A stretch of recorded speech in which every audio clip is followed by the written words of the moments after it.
English reading. Standard 8th Unit Number 1.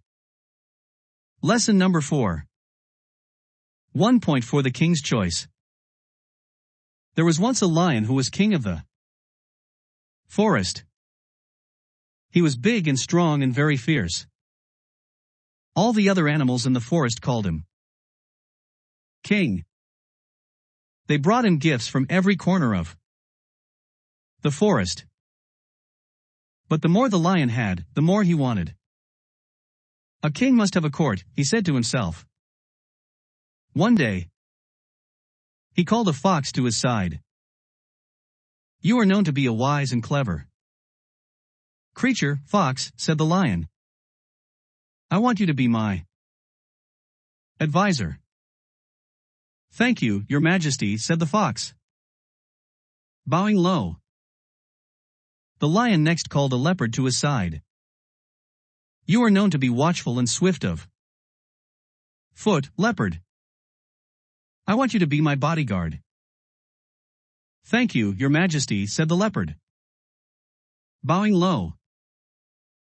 The lion then called a vulture to his side. You are a bird, vulture, and can fly high. You are to be my messenger. Thank you, your majesty, said the vulture, bowing low. The fox, the vulture and the leopard took an oath of loyalty to the king. The king promised to give them food and protection. For some time all went well in the court of the Lion King. The 3 courtiers never opposed the king. His wishes were law. Whenever he roared, they stood in awe. Whenever he took a walk they followed him. When the Lion King went hunting they found the animals for him to kill. And after he had his meal, he left the remains for them. So they always had enough to eat. One day the vulture came back from a flight. Your Majesty, have you ever eaten a camel? He asked. It is very tasty. I ate it once in the desert. The lion had never seen a camel, but he liked the idea of trying camel's meat. But where can we get a camel? He asked. There is a desert some miles away, said the vulture. I was flying over it when I saw a lone camel not far away. It looked big and fat. The lion looked at his other advisors. They were wise and experienced. He wanted their opinion. Now the fox and the leopard did not know the desert. But they did not want the vulture to seem wiser than them. So they said, since it was the vulture's idea, he should lead the way.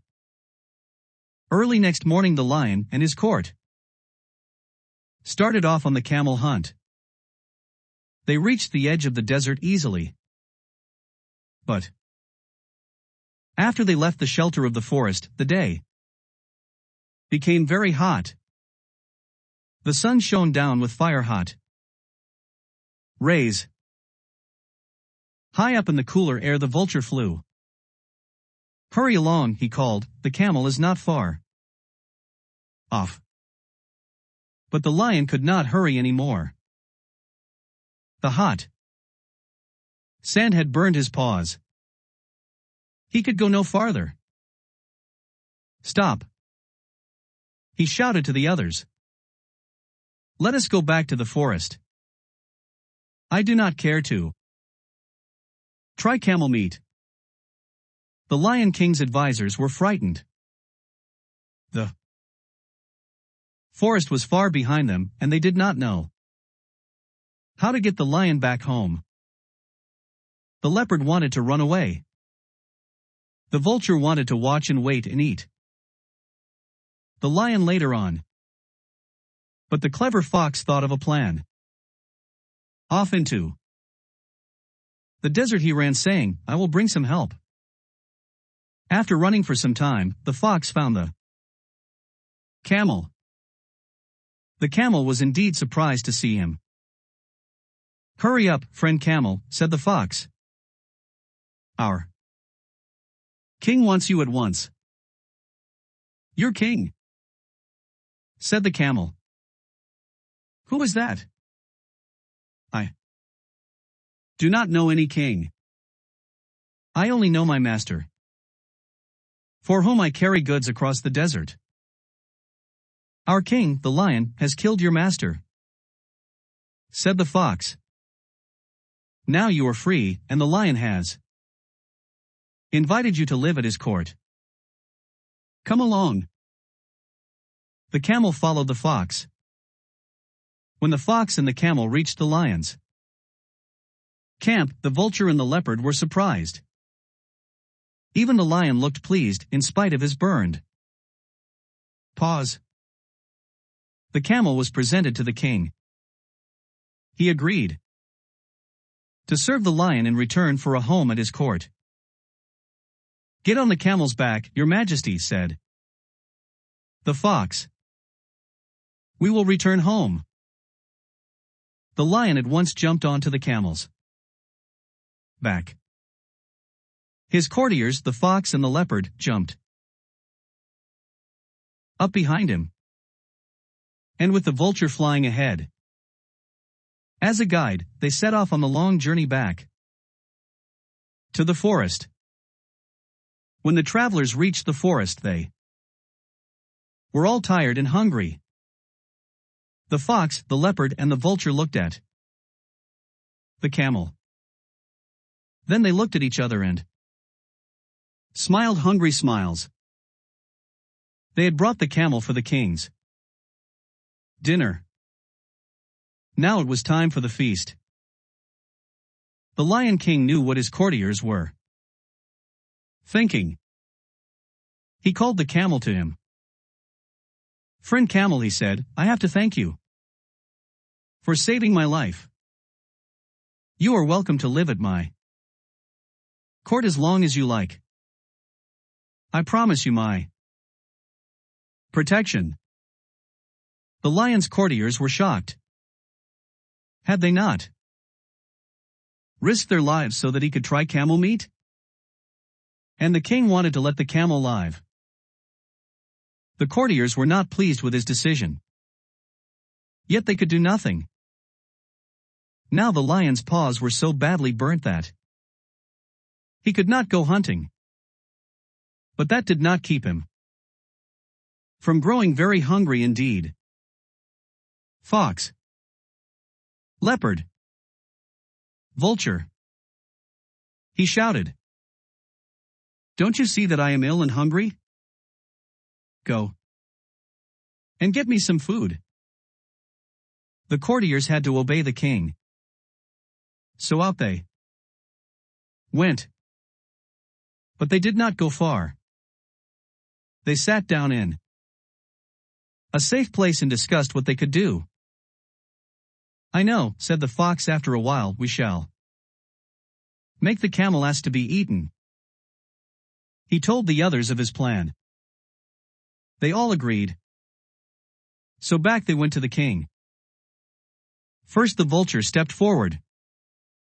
Your Majesty, he said, bowing low, we have found no food. But we cannot let your Majesty suffer. I am a poor creature. Eat me. The fox pushed the vulture aside. I have more meat on me, he cried. Eat me, your Majesty. Now the leopard rushed forward. I am not much good, he cried. But I could make a meal for the king. The camel listened to all these offers. He must do as much, he thought. Your Majesty, he said, I too am willing to give my life for you. Please eat me instead of these. Old friends of yours who will be more useful then. I am. This was what the fox, the leopard and the vulture were waiting for. They prepared to jump at the camel. But the lion stopped them. You are all good and loyal subjects, he said. My heart is touched by your offers. I accept them. All. I shall eat you in the order in which you offered yourselves. The vulture, the fox and the leopard were shocked. Away flew the vulture. Away ran the fox and the leopard. They were never seen in the forest again. The lion laughed to see them go. Then he turned to the camel and said, You have been loyal and good. You shall be my friend as long as we are alive. The camel was happy and grateful.